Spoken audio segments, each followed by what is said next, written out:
This is Orson Welles, speaking from London.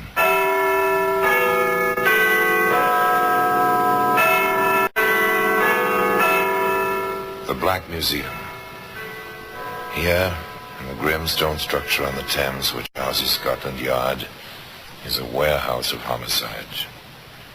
A warehouse where everyday objects, a piece of wash line, a medicine bottle, an electric light bulb, all are touched by murder.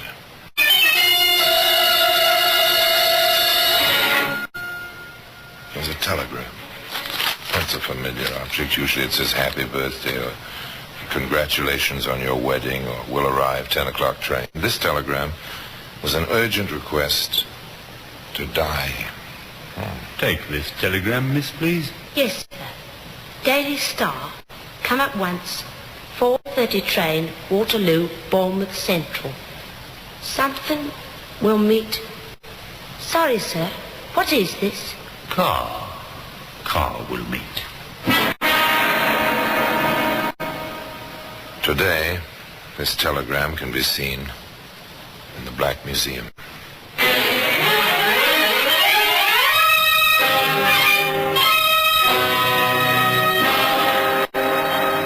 From the annals of the Criminal Investigation Department of the London Police, we bring you the dramatic stories of the crimes recorded by the objects in Scotland Yard's Gallery of Death, the Black Museum.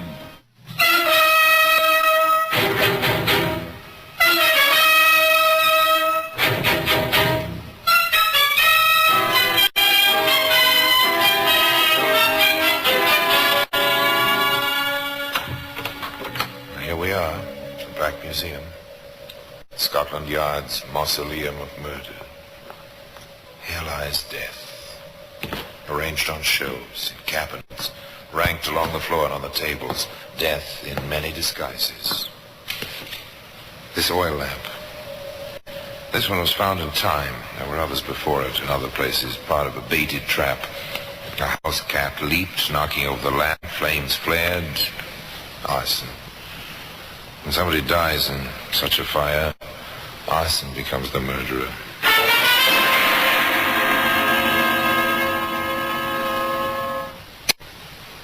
Here's a bit of ribbon from a Christmas package. Shining, tinseled ribbon. The gift, unwrapped in pleasant anticipation, was death. A telegram. There we are. It's a slip of yellow paper with familiar type pasted in stripes across its face. Urgent, a summons. One day this wire rested in a closed handbag on a woman's lap. She was riding on a train in response to the wire. The men sharing the seat with her smiled and started a conversation. Going all the way to Bournemouth? No, I'm getting off at Boscombe. Oh. This train does stop at Boscombe, doesn't it? Well, I believe it does. I'm going through to Bournemouth myself, so I didn't pay particular attention. Your holidays? Well, in a way, I'm taking a day off to see some friends, and I'm going back to Southampton to catch a ship for a business trip. It must be nice to have a life like that. Oh, I don't know. Mine's very dull. Oh, well, then my guess is that, like some of the ladies I know, you find your gaiety in your hats.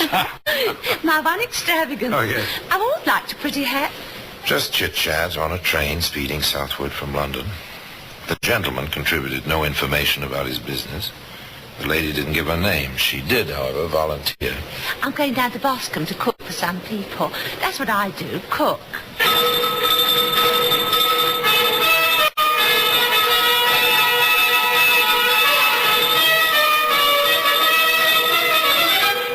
And the time passed.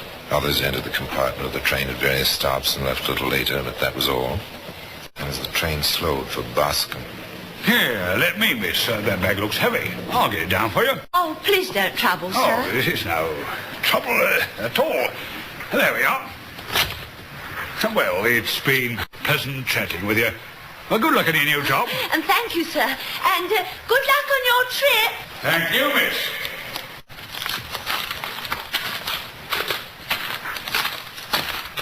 Beg pardon, miss. Are you the new cook for the Egan's at Woodmere House? Yes, I am. Ah, then this way, please. Mrs. Egan told me to watch for you. I'm their chauffeur. I have the car. It's a fair way out, you see. Oh, yes, the telegram said the car would meet me. Is it nice working for the Eagles? She put her luggage in the back of the big limousine, stepped into the front seat next to the chauffeur.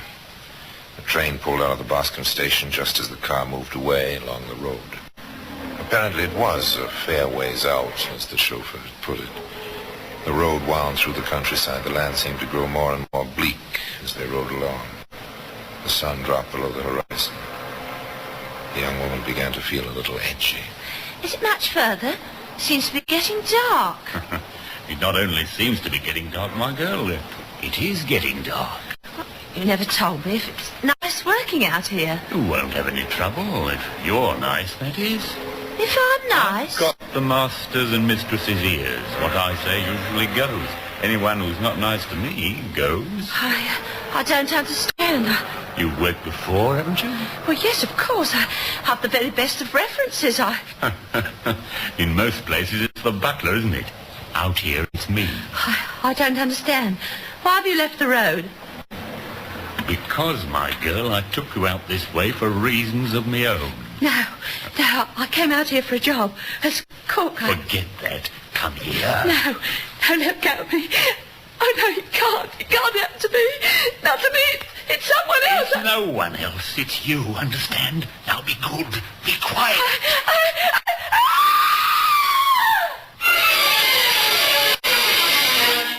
That was all, till the next morning. A farmer cutting across the empty fields found that they were not quite as empty as he'd supposed. Here, what's this? You sleeping, miss? She's dead. Or this be for the police?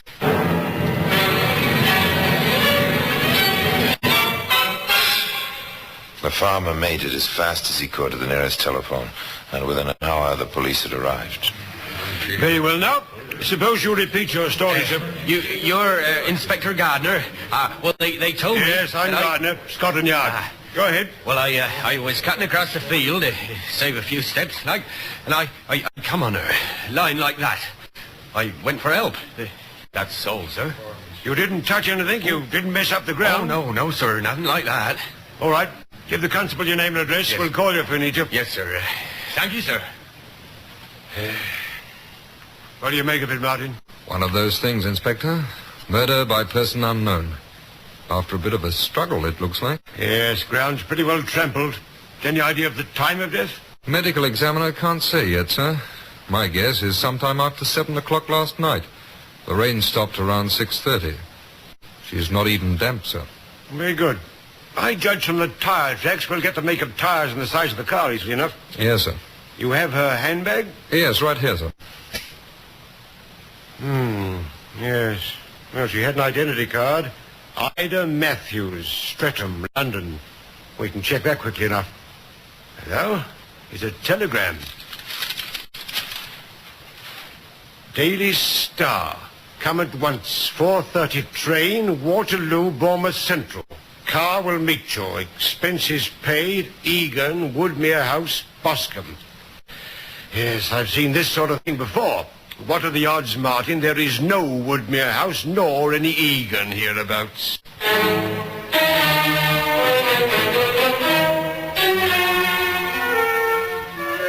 The odds were high. The inspector was right. No Woodmere House and no Egan. But the telegram was a lead. Not an important lead, but a thread to start on.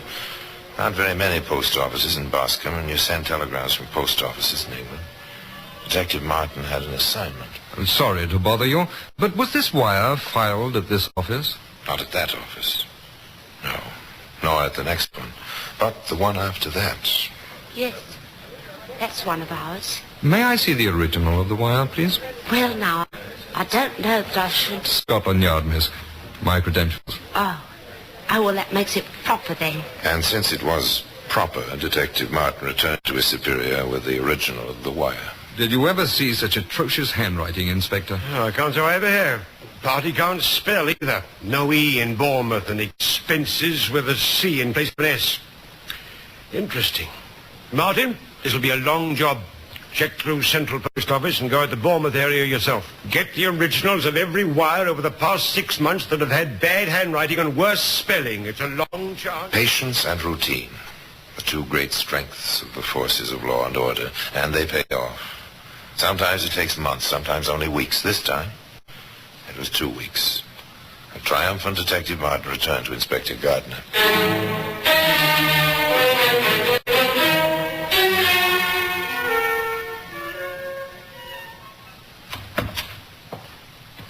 We've got 2 more wires, sir. Good work, Martin. Here, sir. Notice this first one. To the Dandre woman. No E in Bournemouth. C in expense, and a new error. 2 F's in if. This one to the domestic agency. Someone wanted a young, pleasant nurse. Without an A in pleasant. And again, the E is missing in Bournemouth. The writing's identical, no question about it. Put some calls through, Martin. I wonder if the Dandre woman or the young, pleasant nurse ever came down this way. That check was an easy one, no trouble at all. The Dandre woman came down, no car, she went back. A lucky lady, that one, apparently. The employment agency was a bit more careful. The agency wrote to the return address for more information. Name and address were fictitious, of course. Of course. All right, Martin. Back to the Boscombe post office. Jog a few memories, will you?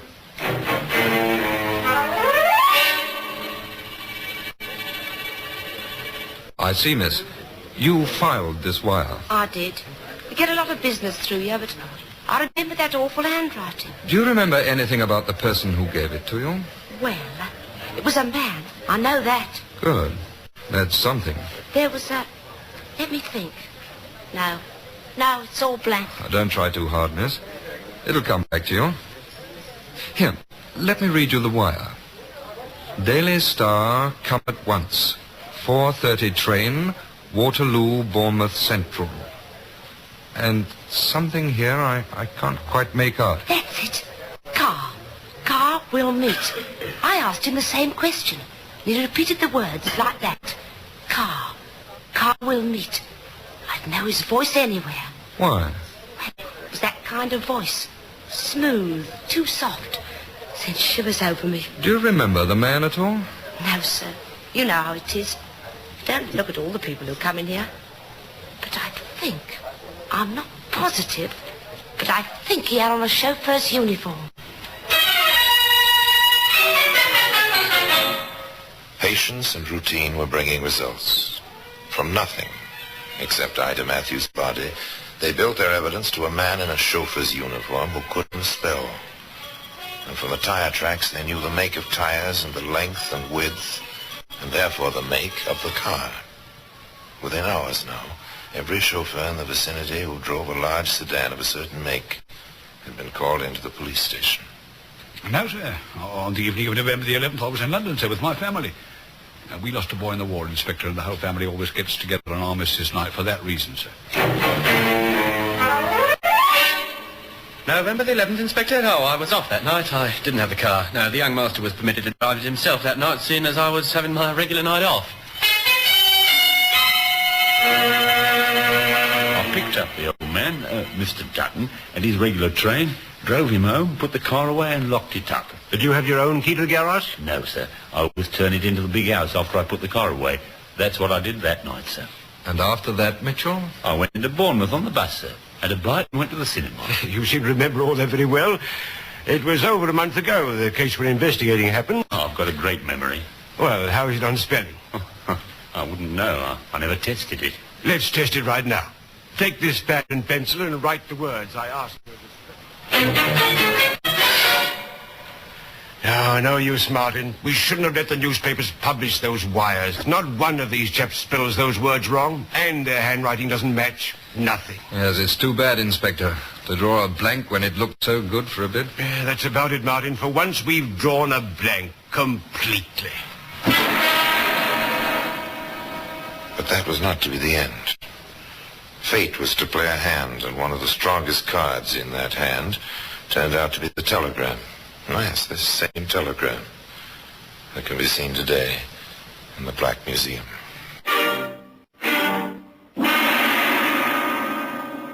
Orson Welles will be back with you in just a moment. And now we continue with The Black Museum, starring Orson Welles.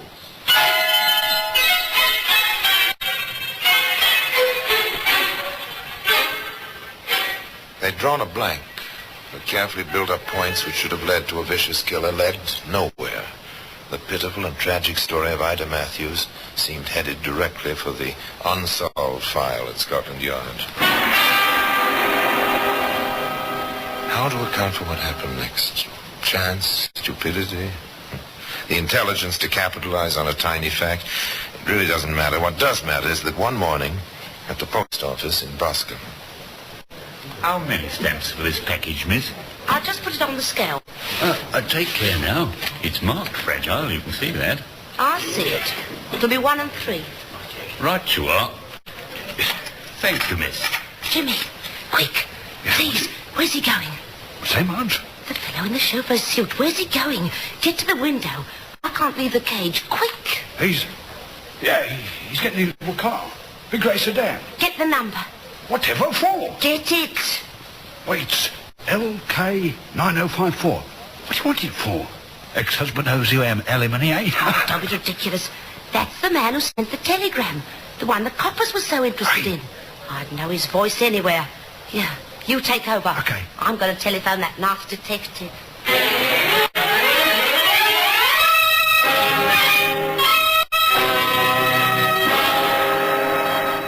A chance. A coincidence. The young man might have taken that package. The girl might have forgotten the voice. Neither of these things happened. And a new lead was developed for the yard. Mitchell drives that car, Inspector. John Mitchell. Owner is Dutton. We had Mitchell in. His writing doesn't match and his spelling's fine. Well, the girl swears he's the man. Martin, can you picture a British jury hanging a man because a girl remembered his voice? No, such things aren't happening. But the points were added to the Ida Matthews file and held waiting their use. Patience and more patience. And more results. Inspector Gardner speaking. This is Sidney Harris. I'm told, sir, that I ought to give my information to you. It's on the Matthews case, sir. You see, I rode down to Boscombe on the train with her. Sidney Harris received a warm welcome at Scotland Yard. Sit down, Mr. Harris. Thank you. If I may ask, what took you so long? I was out of the country, Inspector. I returned just yesterday. Oh, go on, Mr. Harris. Well, you see, my business takes me abroad quite a bit. I had the opportunity to spend a night with some friends of mine in Bournemouth before I sailed the next day. That's how it happened that I was on the train. The Matthews woman was in my compartment. We talked a bit. I commented on our hair, just passing the time. I'd never have thought of it again, I suppose, if my ship had sailed on time, but it didn't. The steward brought aboard some late papers, which came out while we were still at Southampton. I saw them after we'd been at sea for a few hours. There was this woman's picture and the story. I understand. And now then, Mr. Harris, what information do you have which may be of help to us? Well, the luggage rack on the car, Inspector. It was a large grey sedan. How did you happen to notice it? Well, I watched her cross to the station platform. I saw a man meet her in a chauffeur's uniform. I watched her enter this car. Now, it happens, Inspector, that I design auto bodies. The luggage rack attracted my attention. It doesn't belong to that make of car. It's been specially fitted. You're a very observant man, Mr. Harris, for which our deepest appreciation. One point, Mr. Harris. Among these ladies' hats on the desk, which one would you say was Miss Matthews? Oh, this one, sir. That, Mr. Harris, is the hat we found beside Ida Matthews' body. At last, someone to establish that Ida Matthews had been met by a chauffeur at the Boscombe station. Which chauffeur? Yes, that's the car, the grey one. LK9054. That's the luggage rack I was talking about. But what about the handwriting and the spelling?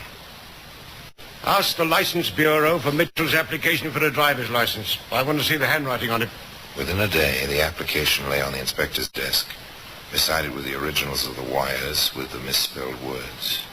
Well, Martin? Not much doubt about it, is there, Inspector? The experts will testify for us, Martin, but I'm satisfied. Get your hat.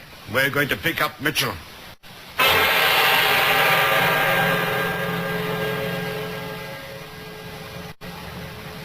Well, Martin, what kept you?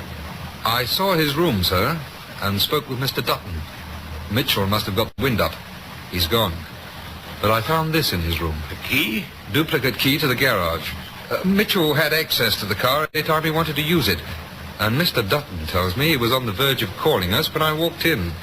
Mitchell Mitchell is paying the expenses of his little trip with forged checks. That does it, Martin. Let's get back to the office. Now the vast interlocking network of police authorities and police communications went into action.